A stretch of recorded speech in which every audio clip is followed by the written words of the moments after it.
시리 소망하기 전에 잠깐 우리 요한복음 지난번 했던 것들을 오늘 마무리해 드리겠습니다. 자, 요한복음을 외워놓으면 여러 가지로 도움이 됩니다. 자, 요한복음을 숫자로 기억하는 방법. 자, 요한복음 1장에는 그죠? 1이라고 하는 글자가 위에서 아래로 되어지기 때문에 위에서 아래로 되어진 것을 보면서 말씀이 육신이 되어 이 땅에 오신 성육신과 또 예수님이 침례 받으실 때 성령이 비둘기같이 예수님께 내려던 것을 보면서 요한복음 1장에는 성육신과 침례 이렇게 이야기를 외우면 되고, 또 그 다음에 매 장별로 예수님이 어떻게 나타나는가 이것을 외우는 것이 아주 중요합니다. 그것과 더불어서 좀 더 나가면 성경절, 그 장에 색신되는 성경절을 외우면 좋습니다. 이 전체적인 흐름을 알면 다음에는 이제 뭘 할 수도 있는가 하면 성경절을 요한복음 어디를 펴놓고 읽어주는 것. 이게 몇 장이 나올까? 이렇게 퀴즈를 맞춰보는 것도 아주 재미가 있습니다. 자, 요한복음 1장에는 내용이 성육신과 침례, 중심되는 성경절은 중심되는 예수님의 모습은 말씀 되시고 빛 되시고 어린 양 되시는 그리스도. 중심절은 말씀이 육신이 되어 우리 가운데 거하심에 우리가 그의 영광을 보니 아버지의 독생자의 영광이요 은혜와 진리가 충만하더라. 그죠? 말씀이 육신이 되어 내려오신 것. 또 요한복음 1장 19절에 보면 보라 세상 죄를 지고 가는 하나님의 어린 양이로다. 이 두 가지 기억절을 외우면은 요한복음 1장에 대한 내용들을 핵심적인 부분들을 안다 그랬어요. 자, 요한복음 2장에는 뭐가 나온다 그랬어요? 2장을 어떻게 기억하면 좋겠다 그랬어요? 두 항아리, 그죠? 물 항아리가 포도즙으로 변한 것을 생각하면서 두 항아리. 그래서 두 항아리 속에서는 예수님의 모습, 살만 나게 하시는 맹물 같은 우리 인생을 포도즙으로 변화시켜서 만나게 하시는 우리 주님, 또 성전 정결케 하시는 주님의 모습을 보게 되었습니다. 중심절로는 사람마다 먼저 좋은 포도주를 내고 취한 후에 낮은 것을 내거늘 그들은 지금까지 좋은 포도주를 두었도다. 이 성경에 보면 시약 성경에는 포도주와 포도즙이라고 하는 단어가 원문상에는 차이가 없어요. 그래서 포도즙으로 번역해도 되고 포도주로 번역해도 돼요. 그러나 예수님께서는 자문서에 같은 데 보면 술은 취하게 하는 것이고 또 그것은 독한 것이기 때문에 먹지 않는 것이 좋다고 하신 것을 보면 포도즙으로 하는 것이 더 성령적인 것을 발견하게 됩니다. 그래서 어떤 사람이 이야기하기를 마귀가 만든 쌍근총이 있는데 그것이 술과 담배다. 그렇죠? 이 두 가지는 우리에게 백해무익하면서도 어느 날 많은 사람들이 엄청 애용하고 있는 것입니다. 그 결과는 우리의 삶을 망가뜨리는 그런 것으로 쓰여지고 있죠. 또 두 번째 기억절은 내 아버지 집으로 장사는 집을 만들지 말라. 그렇게 하시면서 예수님이 우리 안에 오시면 우리의 마음이 정결케 될 것을 생각해 볼 수가 있어요. 요한복음 3장에는 새 존재를 기억하면서 예수님과 니고데모, 또 가운데 있는 구리뱀을 기억하면서 요한복음 3장의 예수님은 끝없나게 하시는 예수님, 우리의 죄를 위하여 십자가에 달리신 구리뱀이신 예수님, 이렇게 기억하면 아주 좋겠죠. 요한복음 3장에는 사람이 물과 성령으로 나지 아니하면 하나님의 나라에 들어갈 수가 없느니라. 성령으로 거듭나는 것, 이것이 요한복음 3장의 중심절이고 우리가 잘 아는 하나님이 세상을 이처럼 사랑하사 독생자를 주었으니 이는 그를 믿는 자마다 멸망하지 않고 영생을 얻게 하려 하십니다. 여러분들 이런 것을 줄줄줄 외우면 얼마나 놀랍겠어요. 그죠? 그래서 요한복음 3장에 어떤 내용이고 핵심적인 절이 이런 게 나온다. 요한복음 4장에는 사와 연결된 사마리아의 우물가의 여인. 여기는 또 감사하게도 보죠. 성경집 옆에 나오죠. 내가 주는 물을 마시는 자는 영원히 목마르지 아니하리니 내가 주는 물은 그 속에서 영생하도록 솟아나는 샘물이 되리라. 그래서 예수님은 우리의 각자의 비밀을 하시고 또 영원한 생수이신 예수님임을 발견하게 됩니다. 내가 주는 물은 그 속에서 영생하도록 솟아나는 샘물이 되리라. 또 4장 34절에 보면 나의 양식은 나를 보내신 이의 뜻을 행하며 그의 일을 온전히 이루는 것입니다. 예수님은 무엇 때문에 힘과 기쁨을 얻으시는가 하면 주님 하나님께서 맡기신 뜻을 이루실 때, 곧 죽어가는 영혼들이 주님께로 돌아올 때 그것이 주님의 기쁨이라고 하는 것입니다. 요한복음 5장에는 어떤 내용이었어요? 베데스다 38년 된 병자. 그래서 다섯을 기억하면서 행각 다섯과 38년 된 병자. 요한복음 5장에는 성경의 중심이신 그리스도, 또 영생이신 그리스도를 만날 수 있습니다. 요한복음 5장 14절에 보면 내가 진실로 진실로 내게 이르노니 내 말을 듣고 또 나 보내신 이를 믿는 자는 영생을 얻었고 심판에 이르지 아니하나니 사망에서 생명으로 옮겼느니라. 또 여기는 아주 중요한 핵심 구절, 내가 성령에서 영생을 얻는 줄 생각하고 성경을 연구하거니와 이 성경이 곧 내게 대하여 증거하는 것이다. 이런 아주 중요한 성령절들을 기억하면 좋겠죠. 자, 요한복음 6장에는 뭐가 나온다 그랬어요? 생명의 떡, 그죠? 생명의 떡이신 예수님. 오병이어는 떡이 5밖에 없는데 왜 6인가? 생명의 떡이신 예수님이 나오기 때문에. 그래서 6장 48절에 보면 내가 곧 생명의 떡이니라. 우리 주님께서 그렇게 말씀하셨어요. 그래서 생명의 떡, 영생의 말씀이신 예수 그리스도. 나는 생명의 떡이니 내게 오는 자는 결코 줄이지 아니할 터요 나를 믿는 자는 영원히 목마르지 아니하리라. 이 말은 무슨 말인가 하면 예수님이 떡장사 하신다는 소리가 아니라 우리의 모든 필요들을, 그렇죠? 우리의 모든 영적인 필요, 정신적인 필요, 물질적인 필요들을 예수께 나오면 다 충족함을 얻을 수 있다는 내용입니다. 많은 사람들이 이 영적인 떡에 대한 이야기를 하니까 이 말씀이 어렵도다. 누가 이를 깨달을 수 있으리 하면서 다 떠나갈 때에 베드로에게 너도 가려느냐? 베드로가 대답하되 주여 영생의 말씀이 주께 있사오니 우리가 누구에게로 가리까? 정말 중요한 것입니다. 때로는 우리 백상봉 목사님의 의견을 빌리면 우리 인생에 중요한 줄이 2가지가 있는데 하나는 무슨 줄이다? 밥줄이고 하나는 생명줄이다. 그래서 때로는 밥줄을 놓칠 때도 있어요. 그러나 뭘 붙잡아야 된다? 생명줄을 붙잡으면 그 모든 것이 다시 회복이 되어지는 것을 경험할 수 있다. 그렇죠? 7장에는 7월에 있는 초막절. 그때 예수님이 이야기하기를 나를 믿는 자는 성경의 이름과 같이 그 배에서 생수의 강이 흘러나리라. 그렇게 하셨습니다. 그래서 제7장에는 생수의 강물이신 그리스도, 나를 믿는 자는 성경의 이름과 같이 그 배에서 생수의 강이 흘러나리라. 자, 예수를 믿는다고 하는 것은 그의 마음의 중심에 예수 그리스도, 생수의 강, 성령을 통하여 우리의 마음의 중심에 모시는 것입니다. 그럼에도 불구하고 당국자들이나 바리새인들은 예수를 믿지 않았어요. 당국자들이나 바리새인 중에 그를 믿는 자가 있느냐?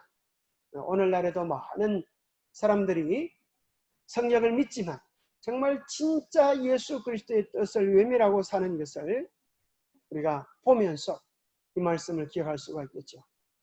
오늘 이 세상의 수많은 신학자들이나 또 목사들 중에 정말 예수 그리스도를 믿는 자가 있느냐? 이 말은 다른 말로 하면 정말 하나님의 계명을 깨닫고 지키는 자들이 몇이나 되느냐? 이렇게 적용할 수도 있는 구절입니다. 자, 8장에는 돌의 모습을 보면서 간음한 여인을 용서하신 우리 주님, 또 8장에는 빛이신 예수님, 영원한 존재이신 영존하신 그리스도를 보게 됩니다. 그래서 요한복음 8장에는 나는 세상의 빛이니 나를 따르는 자는 어둠에 다니지 아니하고 생명의 빛을 얻으리라. 또 요한복음 8장에는 특별한 말씀이 나오는데 예수께서 이르시되 진실로 진실로 너에게 이르노니 아브라함이 나기 전부터 내가 그다음에 뭐라고 하셨어요? 있느니라. 이게 아주 중요한 표현입니다. 아브라함이 나기 전부터 내가 있었느니라 이게 아니고 내가 있느니라. 이거 무슨 말인가 하면 현재의 진행형. 예수님은 과거도 미래도 없는 영원히 존재하시는 영존하시는 하나님 되심을 이야기하십니다. 내가 있느니라 엄청난 선포입니다. 그것은 출애굽기 3장에서 모세가 예수님을 하나님을 보면서 당신이 누구십니까? 이름을 무엇이라 이야기할까요? 그럴 때 우리 하나님께서 이야기하기를 나는 스스로 있는 자니라. 이것이 곧 I am that I am. 나는 나다. 그런데 바로 예수님이 요한복음 8장에서 그 하나님이 바로 나다. 이렇게 이야기했습니다. 영원 전부터 내가 있느니라. 그렇게 말씀하고 계시는 것입니다. 요한복음 9장에는 실로암 우물가에 이 소경의 눈을 생각하면서 9장을 기억할 수가 있다 그랬죠. 그래서 요한복음 9장은 사실은 육신적인 눈뿐 아니라 영적인 우리의 안목을 열어서 영적인 세계를 보게 해주시는 그리스도. 실로암 못에 가서 씻고 밝은 눈으로 왔더라. 그 다음에 요한복음 9장 41절에 보면 예수께서 이르시되 너희가 맹인이 되었으면 죄가 없으려니와 본다고 하니 너희 죄가 그대로 있느니라. 이것이 무슨 말입니까? 그 당시 바리새인들과 사두개인들이 이야기하기를 우리를 왜 맹인 취급하느냐? 우리는 잘 보고 있다. 그렇게 이야기해요. 그때 예수님이 너희들이 맹인이었으면 죄가 없으리와 본다고 하니 너희 죄가 그대로 있느니라. 가장 무서운 병은 교만이라는 거죠. 자기 나름대로 안다고 하는 것 때문에 주님께 나가지 않고 주님께 나가지 않기 때문에 그들의 죄가 용서받지 못하는 상황을 이야기하는 거죠. 저 요한복음 10장에는 무슨 내용이 나와요? 목자이신 예수님, 선한 목자이신 예수님, 지팡이를 보면서 1, 예수님의 모습을 보면서 0, 그래서 참 목자이신 그리스도가 나오고 나는 선한 목자라. 선한 목자는 양들을 위하여 목숨을 버리거니와. 참 예수님은 우리를 위하여 당신의 목숨을 버리신 그는 선한 목자로 소개해 주고 계십니다.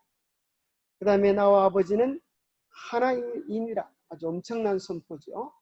바로 예수님이 하나님과 동일시 되어진 하나님의 본체 되심을 선포하십니다.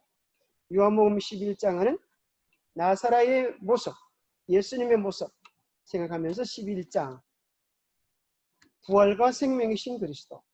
나는 부활이요 생명이니 나를 믿는 자는 죽어도 살겠고. 참 얼마나 놀라운 말씀이에요. 그래서 우리는 요한복음 11장에서 생명이신 그리스도, 우리가 죽을지라도 다시 주님 안에서 영생을 약속받는, 그래서 무릇 살아서 나를 믿는 자는 영원히 죽지 아니하리니 이것을 내가 믿느냐. 엄청난 말씀이죠. 자, 살아서 나를 믿는 자는 영원히 죽지 아니하리니. 예수 그리스도를 믿는 자에게는 뭐가 없어요? 죽음이 없어요. 그래도 죽던데요. 그게 뭐? 그건 잠이다는 거죠.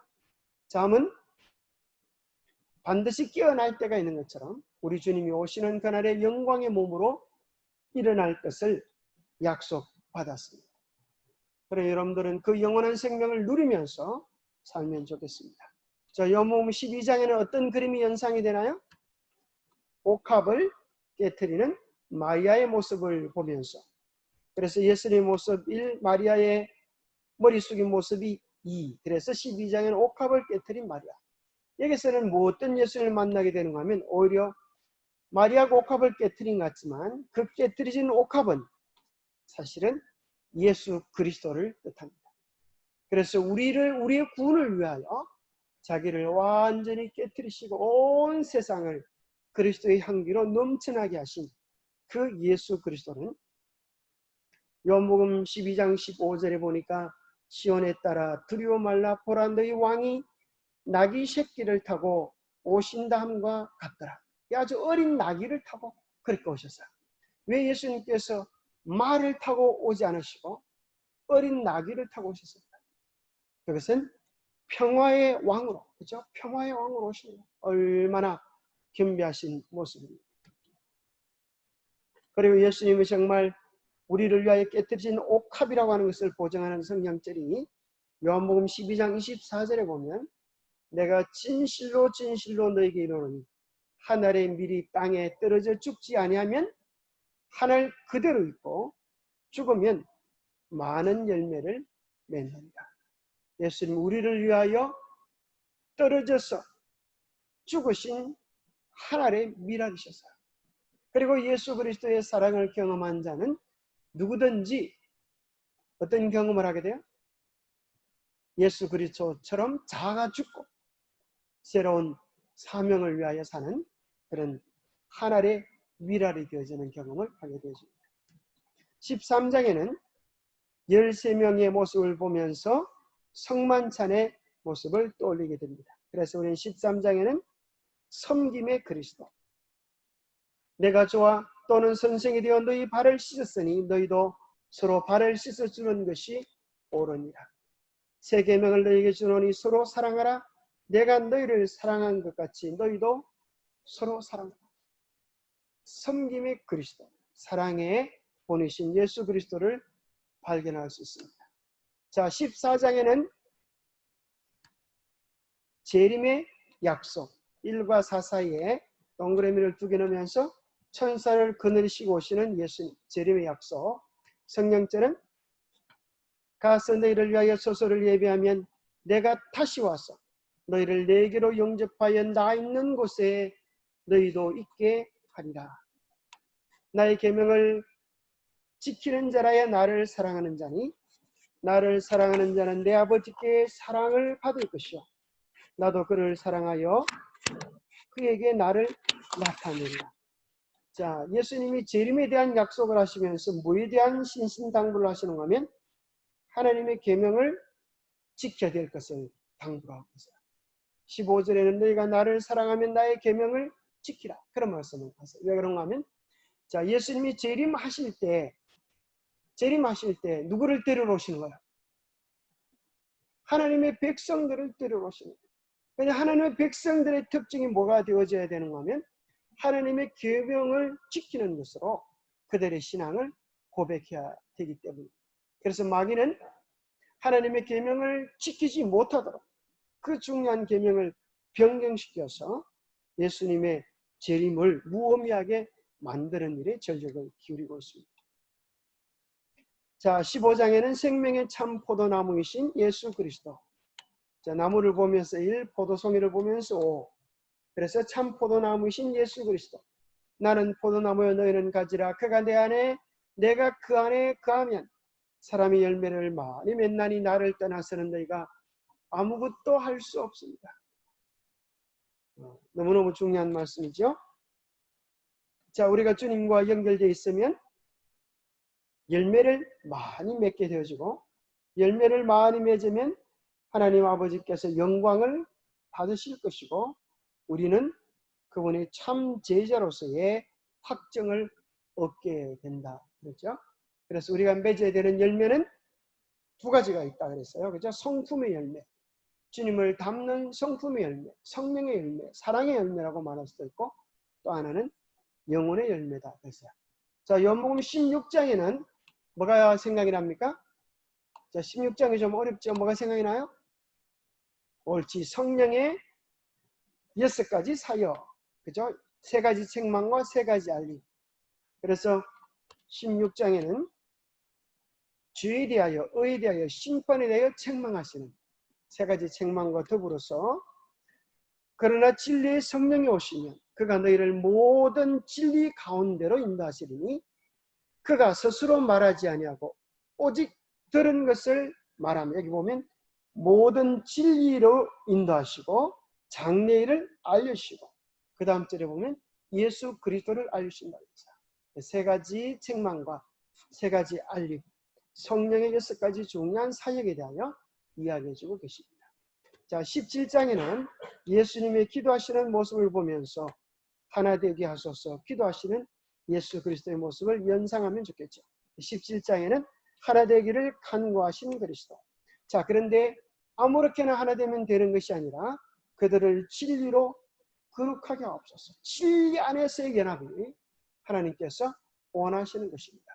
오늘날 마지막 시대에는 두 가지 큰 연합이 있을 것입니다.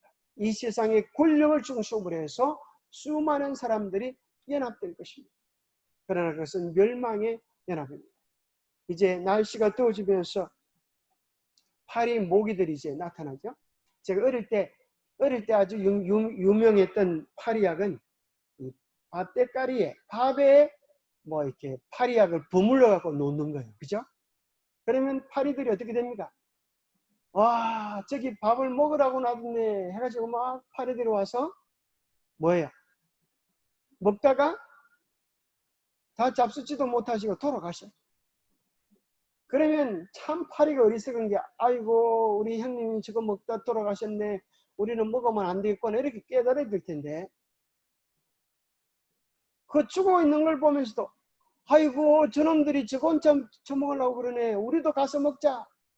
그 죽은 머리, 죽은 시체 사이에 그죠, 머리를 비집고 들어가서 또 먹고 죽고 또 먹고 죽고, 그런 거 보신 적 있어요? 참 옛날에 파리약이 그랬어요. 그 장그림을 보면서 우리는 뭘 보게 되는가 하면, 그런 어리석은 파리를 따라가서 안 되겠다는 거예요. 성경에 보면 다 뭘 하다가 죽었어요? 배를 신으로 섬기다가. 누가 그랬어요? 아간이 그랬어요. 그죠? 가룟 유다가 그랬어요. 우리도 이 세상의 권력을 쫓아가고 자기의 명성을 쫓아갈 때 파리약을 먹고 죽는 것 같은 그런 결과를 거둘 수밖에 없어요. 요한복음 17장 22절에 내게 주신 영광을 내가 그들에게도 주었사오니 이는 우리가 하나 된 것 같이 그들도 하나가 되게 하려 하심이니라. 자, 참 놀라운 것은 우리 주님이 하나 되게 하신 그 기도는 이루어질까요? 안 이루어질까요? 반드시 이루어집니다. 진리 안에서의 연합, 그죠? 마지막 시대에 반드시 진리로 수많은 사람들이 모여들 것입니다. 또 하나는 세상 권력을 향하여 쫓아가는 역사가 일어나게 될 것입니다. 저 요한복음 18장에는 8절을 보면서 예수님이 묶여있는 팔을 생각해 볼 수 있어요. 예수님의 잡히심과 베드로의 부인, 재판을 받으시는 그리스도. 재판석 가운데서도 예수님은 당당히 말씀하시기를 내가 왕입니다. 내가 이를 위하여 태어났으며 이를 위하여 세상에 왔나니 곧 진리에 대하여 정언하려 함이라. 무릇 진리에 속한 자는 내 음성을 듣느니라. 진리에 속한 자는 하나님의 음성을 듣는 것입니다. 자, 19장에는 십자가와 가시관, 예수님의 피 묻은 가시관을 생각하면서 그 자를 연상할 수 있겠어요. 우리를 위해 생명을 주시는 그리스도. 그중 한 군인이 창으로 옆구리를 찌르니 피와 물이 나오더라. 자, 예수님의 옆구리를 찌를 때 피와 물이 나온 것은 우리에게 뭘 얘기해 주고 있죠? 피와 물이 나온 것은 우리에게 뭘 얘기해 줘요? 자, 피와 물이 나온 것은 예수님이 돌아가신 원인이 심장이 파열되어서 돌아가셨다는 사실을 얘기해 주는 거야. 심장이 파열되었어. 그러면 무엇이 예수님의 그 심장을 짓이겼는가? 심장을 짓이긴 그것은 우리의 뭐가요? 우리의 죄가. 우리의 죄의 찜을 지시고 그 죄가 그분의 심장을 파쇄시킨 것입니다. 그래서 예수님이 돌아가신 것은 로마 병사의 창 때문도 아니에요. 그렇죠? 이미 벌써 돌아가셨어요. 유대인들이 예수님을 팔아버린 것 때문도 아니라 누구 때문에? 나의 죄가 예수 그리스도의 심장을 터뜨렸다는 사실들을 발견하게 됩니다. 그래서 우리는 성령을 통하여서 내 죄가 주님을 돌아가시게 했다. 그 다음에 뼈가 하나도 꺾이지 않은 이유는 왜 그래요? 성경을 응하게 하기 위하여. 그래서 유월절 양을 잡을 때 양은 반드시 뼈를 꺾지 않고 그렇게 먹도록 했던 예언을 정확하게 이루어줍니다. 요한복음 20장에 보면은 돌문을 여시고 부활하신 예수님의 부활하신 그리스도. 자, 요한복음 10장 27절에 보면 도마에게 이르시되 내 손을 내밀어 내 옆구리에 넣어보라. 그리하여 믿음 없는 자가 되지 말고 믿는 자가 되라. 부활하신 예수 그리스도를 직접 손으로 만져보게 하셨어요. 그리고 성경을 기록한 목적이 오직 이것을 기록하면 너희로 예수께서 하나님의 아들 그리스도이심을 믿게 하려 하며 또 너희로 믿고 그 이름을 힘입어 생명을 얻게 하려 하며, 이것이 성경을 기록한 궁극적인 목적입니다. 여러분 안에 생명이 있습니까? 그것은 곧 예수 그리스도가 우리 안에 계신 것입니다. 자, 요한복음 21장에 보면 베드로를 부르신, 둘로 나눠진 마음을 하나 되게 하신 예수 그리스도, 그것은 회복시키시는 그리스도, 또 사명을 맡기시는 그리스도를 발견하게 되어져요. 그래서 요한복음 21장 15절에 보면 그들이 조반 먹은 후에 예수께서 시몬 베드로에게 이르시되 요한의 아들 시몬아, 내가 이 사람들보다 나를 더 사랑하느냐. 예수님은 딱 한 가지를 물었어요. 뭐요? 네가 정말 이 사람들보다 나를 더 사랑하냐. 이 사랑이 뭐 할 수 있는 유일한 자격이에요? 어린 양을 먹이는 자격. 그래서 사랑한다 그럴 때, 주님 그러하나이다 그럴 때, 내가 주님을 사랑하는 줄 주께서 아시나이다 이러시되 내 어린 양을 먹이라. 오늘 우리가 주님을 사랑하면 우리가 우리 주위에 있는 양들을 돌보는 일을 해야 되겠습니다. 그 양은 어떤 양일까요? 우리 주위에 있는 영혼들, 또 내 가족들, 또 낙심된 자들을 주님께로 인도하는 그런 사명을 깨달아야 되겠습니다. 자, 우리가 본문으로 이제 돌아와가지고, 자, 오늘은 시대의 소망 27장 저를 깨끗게 하실 수 있나이다. 그래서 성경은 마태복음 8장 또 9장, 마가복음 2장, 누가복음 5장인데 오늘 본문에서는 두 종류의 병자를 낫게 하시는 것이 나옵니다. 어떤 병자, 어떤 병자요? 첫 번째는 문둥병자, 또 하나는요 중풍병자. 자, 마태복음 8장 2절에 보면, 자, 여러분 성경책을 한번 읽어보겠습니다. 제가 짝수를 읽고 여러분들께서 홀수절을 한번 읽어보겠습니다. 한 나병 환자가 나와 저라 이르되 주여 원하시면 저를 깨끗하게 하실 수 있나이다 하거늘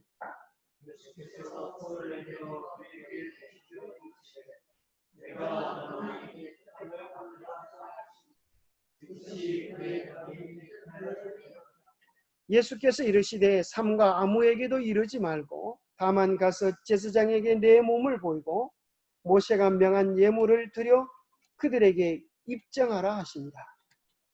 그런데 이 사람이 마가복음 1장 45절에 보면 그러나 그 사람이 나가서 이 일을 많이 전파하여 널리 퍼지게 하니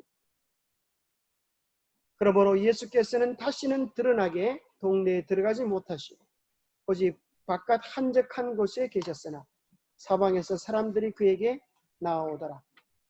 자, 그 다음에 또 이거는 중풍병자에 대한 이야기입니다. 마가복음 2장 제가 홀수를 읽고 여러분들 작수를 읽겠습니다. 후에 예수께서 다시 가버나움에 들어가시니 집에 계시다는 소문이 들린지라.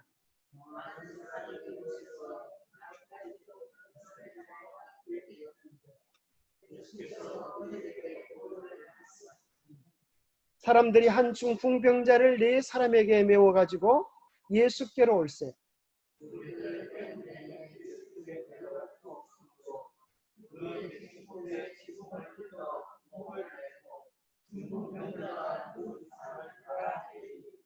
예수께서 그들의 믿음을 보시고 중풍병자에게 이르시되 작은 자야 네 죄사함을 받았느니라.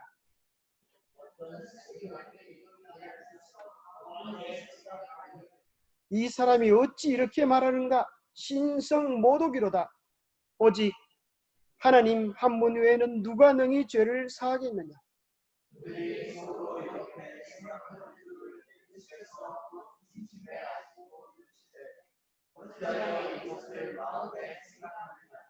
중풍병자에게 내 죄사함을 받았느니라 하는 말과 일어나 내 상을 가지고 걸어가라는 말 하는 중에서 어느 것이 쉽겠느냐.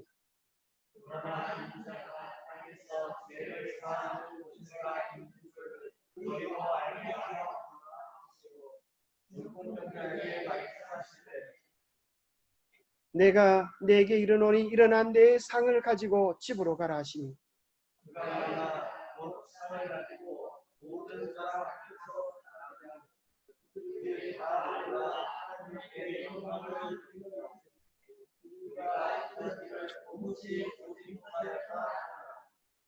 자, 여기 보면은 중풍병자에 대한 기적을 베풀어 주실 때에 참 놀라운 역사가 일어납니다. 그죠? 사람들이 얼마나 많은지 예수님 가까이 갈 수가 없어요. 베드로의 집이었는데, 그죠? 사람들이 너무 많아가지고 가까이 갈 수가 없어요. 그래서 어떻게 합니까? 그러니까 포기하고 집으로 돌아가는 게 아니라, 그죠? 지붕을 뚫어요. 네, 우리나라 지붕 이런 걸 세멘트라는 건 뚫기가 어렵겠지만은 옛날 유대인들은 좀 이 집 짓는 것이 우리나라하고 좀 틀려요. 이렇게 뜯으려고 애를 바짝 쓰면 뜯을 수도 있는 그런 형태로 이렇게 되어져 있었어요. 그런데 사실 그 당시에도 집 뚫는다고 하는 것은 보통 사람들이 생각할 수 없는 그런 일이에요. 어떻게 남의 집을 뚫어요, 그죠? 그리고 뚫어가지고 어떻게 해요? 그 병자를 내리는 것이죠.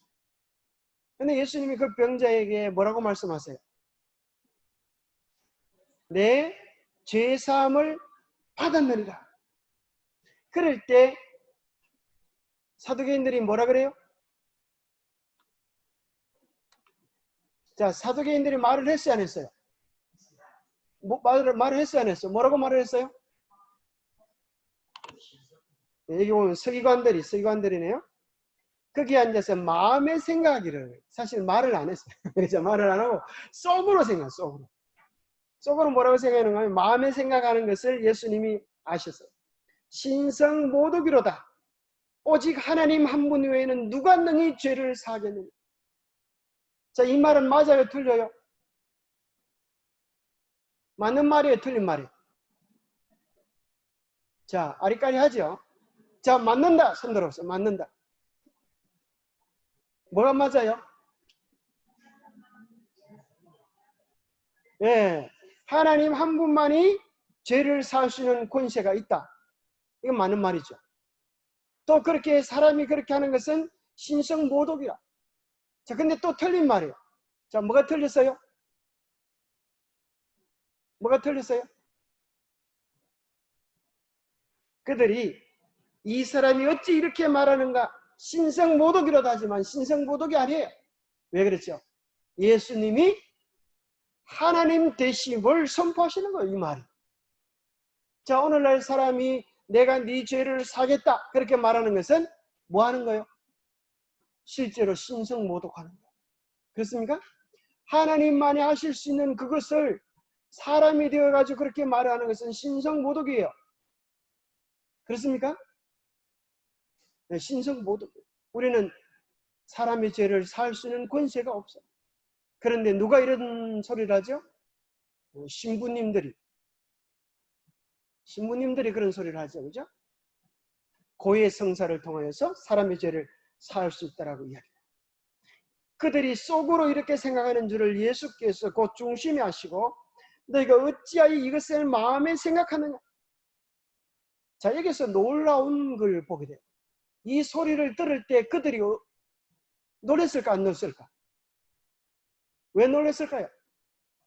마음에 생각하는 것을 이야기하시는 거예요. 너희들 마음속에 지금 무슨 생각하고 있어? 너희들 마음속에 이런 생각하고 있지? 딱 맞추시는 거예요. 그러니까 그들의 가슴이 어떻게 했을까요? 뜨끔했겠죠. 그죠? 아이고, 저분이 누구시기에 우리의 마음을 꿰뚫어 보시네. 꿰뚫어 보시네. 그래서 예수님이 이야기하기를 중풍병자에게 내 제사함을 받으라 하는 말과 일어나 내 상을 가지고 걸어가라는 말 중에서 어느 것이 쉽겠느냐? 그렇게 물어보세요. 어느 것이 쉽겠어요? 사실은 두 개 다 어려워요. 그렇잖아요. 두 개 다 어려운데 바리새인들은 뭐가 쉽다고 생각하는가 하면 뇌 제삼을 받으라. 이것은 죄를 사했는지 받았는지 안 받았는지 보여 안 보여? 안 보여. 그래서 사람들이 쉽게 말할 수 있는 거예요. 그죠? 신부들이 네 죄가 사해졌다. 내가 너한테 그런 너의 죄를 사하노라. 보여 안 보여? 그 말을 할 수 있는 사람, 모두 할 수 있는 사람이 돼야 되는가 하면 상을 일어나 가지고 걸어가라. 이렇게 말할 수 있는 사람이 돼야 돼. 그렇죠? 앞에 말은 쉬운데 뒤에 말은 할 수가 없어. 일반 신부들은 말. 그러나 예수님은 이 두 가지 말을 다 할 수 있는. 그래서 상을 들고 일어나 걸어가라라고 명하실 수 있는 그것은 뭐에 대한 증명이야? 그분의 죄가 용서받았음을 보증해주는 증명. 바로 그 말은 뭐에 대한 증명이에요? 예수 그리스도가 죄를 사는 권세가 있는 뭐라고 하는 사실이요? 메시아라고 하는 사실을 증명해 주는 것입니다. 그래서 여기 보면 10절에 보면 인자가 땅에서 죄를 사는 권세가 있는 줄을 너희로 알게 하려 하노라. 이 사건부터 사복음서에는 다 예수 그리스도가 자신을 뭐라고 표현하기를 좋아하는가 하면 인자다 이렇게 표현하기를 좋아하세요. 인자라고 하는 말이 뭔가 하면 메시아의 또 다른 직원인 것입니다. 하나님의 아들이라고 하는 소리. 하나님의 아들이 이 땅에 인자로 오셨다는 거예요. 우리 교회에 자자가 많죠? 언자도 있고 홍자도 있고 원자도 있고 아주 자자가 많아요. 그러나 그 모든 자자들은 이 인자 앞에는 꼼짝을 못해요. 인자는 하나님 되심을 선포해요. 하나님 되심. 그래서 예수님께서 하나님 되심을 눈앞에서 실정해 보신 거예요. 이제는 도무지 부인할 수가 없어. 그들의 마음을 꿰뚫어 보시고 죄를 사시고 죄를 사실 수 있는, 너희들이 조금 전에 말했듯이 하나님만이 죄를 산다고 말했는데 그 죄를 사했다고 하는 그 증거가 너희 눈앞에서 뿔떡 일어나 걸어가는 모습으로 증명되어지지 않았느냐. 인자라고 하는 표현은 복음서에서 80번 가량 나오는데요. 그것은 메시아의 호칭입니다. 바로 그에 대한 아주 확정적인 성경절이 마태복음 26장입니다. 대제사장이 이르되 내가 너로 살아계신 하나님께 맹세하게 하노니 내가 하나님의 아들 그리스도인지 우리에게 말하라. 안 되니까 하나님 앞에서 네가 맹세하라. 네가 하나님의 아들 그리스도이냐? 그렇게 물을 때 예수님이 네가 말하였느니라. 그러나 내가 너에게 이르노니 이후에 인자가 권능의 우편에 앉아있는 것과 하늘 구름을 타고 오는 것을 너희가 보리라. 엄청난 선포를 하고 있어요. 지금 네가 감히 나를 심판하고 있지만은 진정한 심판자는 네가 아니라 나다. 지금 네가 내 운명을 판가름 짓고 있는 것처럼 보이지만 너의 영원한 운명을 내가 결정하는 자다. 그렇게 이야기하십니다. 여기서 우리는 놀라운 칭호를 보게 됩니다. 하나님의 아들이 곧 인자라고 하는 사실. 바로 인자이신 예수 그리스도가 하나님의 아들임을 선포하실 뿐 아니라 이 호칭 속에는 굉장히 중요한 복음이 있는데 어떤 측면에서 우리 모두는 다 인자이죠. 그죠? 사람의 아들. 그러나 하나님의 아들이 신자이신 그분이 인자가 되심으로 사람의 아들인 우리를 하나님의 아들로 받아들이겠다고 합니다. 인자 속에는 너희들도 나와 같은 하나님의 아들일 수 있다라고 하는 보증과 약속이 있는 것입니다. 이 얼마나 놀라운 호칭입니다. 그래서 로마서에 다른 명칭이 있는데 그것은 아들의 복음이다. 그렇게. 그래서 우리에게 주신 복음은 아들에 대한, 그래서 이 로마서 1장에 보면 뭐라고 하냐면 이렇게 시작됩니다. 로마서 1장 2절 이 복음은 하나님이 선지자를 통하여 그의 아들에 관하여 성에게 미리 약속하신 것이라. 그의 아들에 관하여는 이렇게 나오시다가 로마서의 중심 8장에 보면은 뭐라고 나와요? 너희는 다시 무수하는 종의 영을 받지 아니하고 양자의 영을 받았으므로 우리가 아빠, 아버지라고 부르짖느니라. 성령이 친히 우리의 영과 더불어 우리가 하나님의 자녀인 것을 증언하느니 자녀이면 또한 상속자 곧 하나님의 상속자 그리스도와 함께한 상속자니 엄청난 선포를 우리에게 해주시는 것입니다. 그래서 그 당시 유대인들은 하나님의 아들 그러면 두렵고 떨리는 하나님과 하늘과 땅 사이는 너무너무나 먼 간격이라고 생각했어요. 그런데 하나님의 아들이 사람이 되어 이 땅에 오셨어요.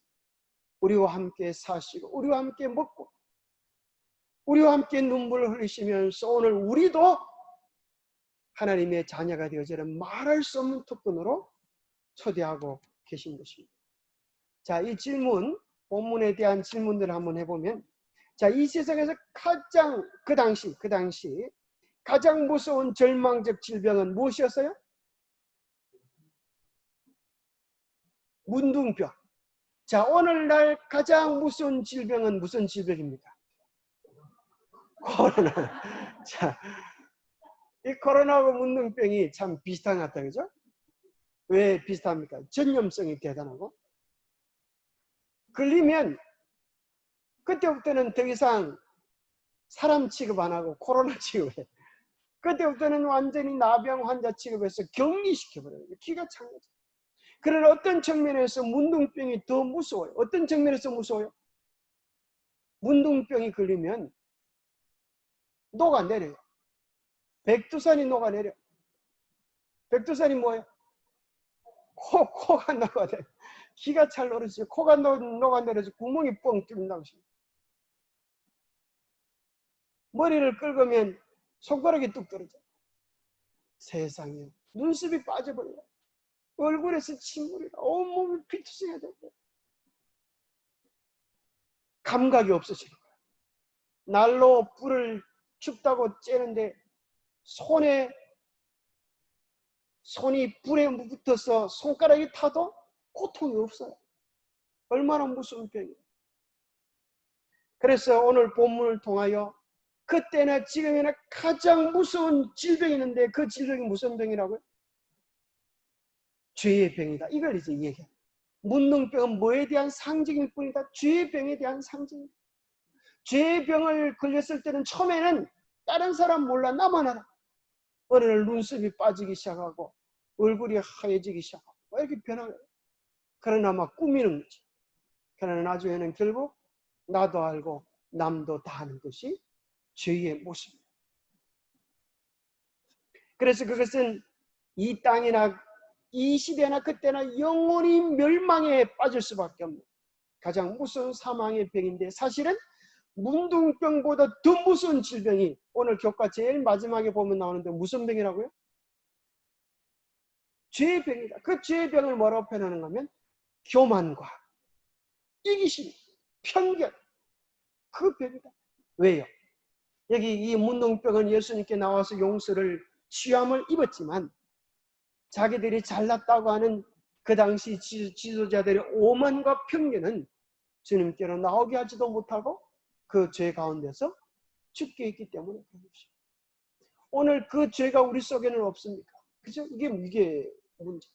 자, 그 문둥병자가 취함을 받았듯이 오늘 우리도 우리의 영혼을 더럽히고 있는 죄의 질병에서 취함을 받을 수가 있어요. 자, 어떻게 질병에서 이 무슨 질병에서 취함을 받을 수 있는가? 어떻게 받을 수가 있어요? 예수님께 나옴으로. 그런데 문제가 생겼어요. 예수님께 나아가는데 장애가 어떤 장애들이 있을까? 이 문둥병자가 예수님께 나아가는 어떤 장애가 있었을까요? 예? 뭐라고요? 격리. 그래, 격리를 시키는데 격리된 자가 가까이 가면 어떻게 될까요? 문둥병자가 사람들 사이로 막 들어가면 어떻게 될까요? 그 사람들이 돌로 때려 죽일 수도 있어요. 그러니까 예수님에 대한 소문을 듣고 자기가 나음을 받기를 간절히 원해서 가려고 하니까 이 문둥병자들은 온몸에 고름이 나고 냄새가 나면서 사람들이 옆으로 지나가면 부정하다 고함을 치죠. 사람들이 자기에게 가까이 오지 못하도록 그게 전염이 안 되도록 하기 위해서 그렇게 한다. 그런데 예수님께 안 나가면 죽어요, 안 죽어요? 예수님께 못 나가면 죽어요, 안 죽어요? 죽어요. 썩어 죽어요. 그죠? 병들어 죽어요. 고름이 나서 고통 속에서 죽을 수밖에 없어요. 그런데 예수님께 가면 죽을 수 있어요, 없어요? 예수님이 나가다가 까딱 잘못해서 돌에 맞아서 굶어 죽을 수도 있고, 돌에 맞아 굶어 죽잖아요. 돌에 맞아 뭐예요? 맞아 죽을 수가 있어요. 돌에 맞아 죽을 수가 있어요. 그래서 이 문둥병자는 예수님에게 나아가기 위하여 뭘 걸어야 됐어요? 목숨을 걸어야 됐어요. 목숨. 그래서 이 문둥병자의 마음속에 사실은 그 소원을 일으킨 분이 주님이세요. 이 만약에 문둥병자가 아이고 나가다 죽으면 어떡하지? 근데 사실 생각하면 나가도 죽고 안 나가도 죽어. 자기 생각 그렇잖아요. 그죠? 곧 죽을 사형수가 그렇다 그러잖아요. 사형장에 끌려가다가 계단을 잘못 밟아가지고 넘어지면서 무슨 소리 했다 그래? 아이고 하마터면 죽을 뻔했네. 사람들이 안 죽으려고 먹고 살고 안 죽으려고 주님 전에도 안 나오지만 주님 전에 안 나오면 그것 때문에 결국 죽을 인생들을. 그런데 이 문둥병자가 죽을 각오로 주님께 나오니까 무슨 일이 이루어졌어요? 살 길이 이루어졌어요. 그 문둥병자가 사람들 사이에 막 뛰어 들어오자 사람들은 놀래가지고 기겁을 하고 도망을 쳐. 다 도망을 쳐. 그래서 마치 홍해에 물이 쫙 갈리듯이, 그죠? 그 문둥병자가 막 쫓아오니까 홍해에 물이 갈리듯이 사람들이 다 날 살리라 다 도망을 쳐. 그런데 사람들은 도망을 치는데 사람들은 피하는데 그 사람을 보시고 불쌍히 여기는 한 분이 계셨어요. 그분은 누구세요? 예수님. 예수님 문둥병자를 고치실 때 어떻게 고치셨어요? 어떻게 고치셨어요? 에이 더러운 문둥병자 가까이 오지 마라. 그 멀리서 거기 서 있어. 그렇게 하셨어요? 어떻게 하셨어요? 어떻게 하셨어요? 그죠? 예수님의 사랑은 만져주셨어요. 만져주시면서 내가 원하니 깨끗함을 받아. 예수님께 나갈 때 우리는 아무도 외면당하잖아요. 세상 사람들은 우리를 향해 손가락질하고 더러운 죄인이라고 이야기할지 몰라도 예수님은 결코 그렇게 하지 않아요. 예수님 눈에는 문둥병자도 사랑스러워 보일까요? 왜요? 왜요? 그분의 자녀들이기 때문에, 그분이 십자가의 공로로 구원받을 자이기 때문에 예수님은 문둥병자도 불쌍히 여기시고, 심지어 문둥병보다 더 무슨 병에 걸린 바리새인들도 불쌍히 여기셨을까요? 바리새인들도 불쌍히 여기셨어요. 여기 그 당시 제사장들도 불쌍히 여기셨어요. 그래서 예수님이 그 제사장들을 위하여 문둥병자를 조용히 제사장에 보이셔서 예수님이 무슨 일을 했는지 보게 하셨어요.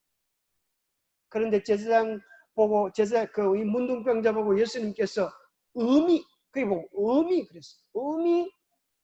네가 나도 소문을 내지 말아라. 그런데 이 문둥병자가 어떻게 했어요? 소문을 냈어요, 안 냈어요? 왜 소문을 냈을까? 왜 소문을 냈을까? 왜 소문을 냈을까요? 소문을 내고 싶어서 냈을까요? 아니면 할 수 없어서 냈을까요? 여러분 생각이 어떤 것 같아요? 네? 내고 싶어서 냈을까요? 만약 이 사람이 내고 싶어서 냈으면 나쁜 놈이지. 여러분, 예수님이 그만큼 엄격하게 이르시되 아무에게도 말하지 마라. 그런데 이 사람은 사실 어쩔 수가 없었어요. 왜요? 너무 놀라우니까, 너무 충격적이니까, 너무 감동적이니까. 사람들과 격리돼서 평생 어떻게 할 뻔했어요? 썩어 죽을 뻔한, 고독 속에서 질병 속에서 평생 자기 몸을 끓다가 죽을 저주받은 인생이 이제는 어린아이 살처럼 부들부들해지고 사랑받는 자로, 그죠? 살아가야 될 의미를 발견한 자로 살게 되었으니 너무 기뻐서 그 비밀을, 그 기쁨을, 그 간정을 하지 아니하고서는 견딜 수가 없었어요. 마치 옛날에 임금님 기는 당나귀 귀, 그 소리를 안 하려고 하니까, 그죠? 그 이발사가 안 하려고 하니까 도무지 살 수가 없어요. 그죠? 살 수가 없어요. 그래서 어떻게 합니까? 높은 산에 올라가가지고 임금님기는 당나귀 귀, 그렇게 고함을 지르다 그랬어요. 그래라도 이야기를 해야 숨통이 트이고 살 수 있어요. 그게 뭐예요? 그가 보고 경험한 실제적인 이야기. 오늘 우리가 정말 뭐 하면 그렇게 될까요?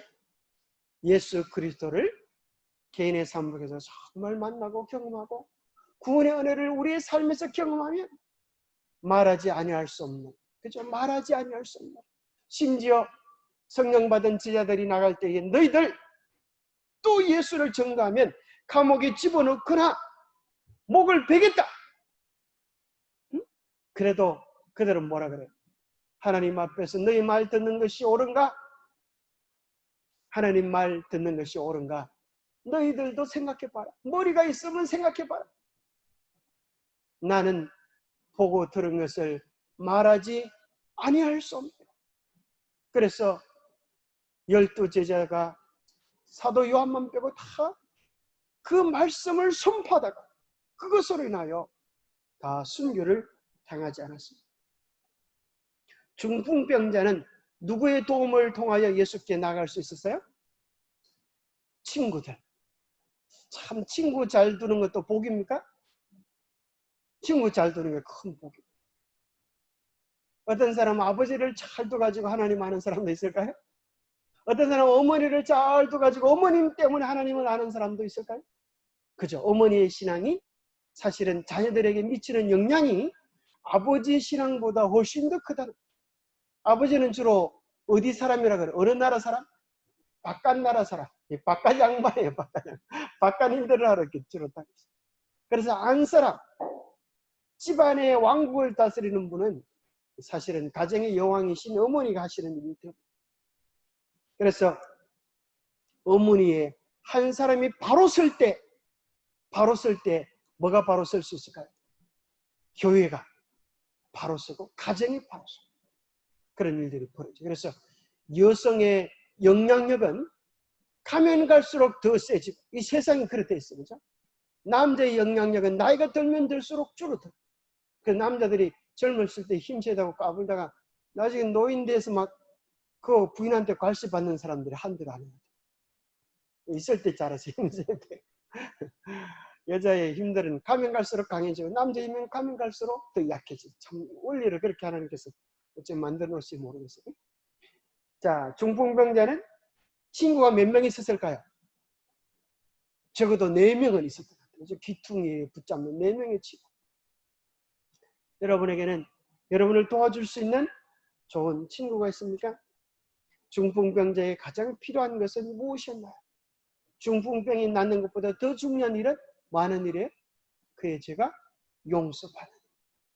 우리도 우리의 코로나보다도 더 긴급하고 중대한 사실은 예수님과의 관계 회복을 통해 영생을 얻는. 자, 마지막 질문이 있다고 하면 오늘 나는 어떤 질병에서 시험을 받아야 하는가? 우리 각자를 살펴보면서 그 질병이 어떤 것이든 주님 앞에 나갈 때 우리는 취함을 얻고 예수님 안에서 참된 기쁨과 희락을 얻을 수 있다는 것입니다. 예수 그리스도, 그 이름은 우리의 영원한 찬양의 주제가 될 것입니다.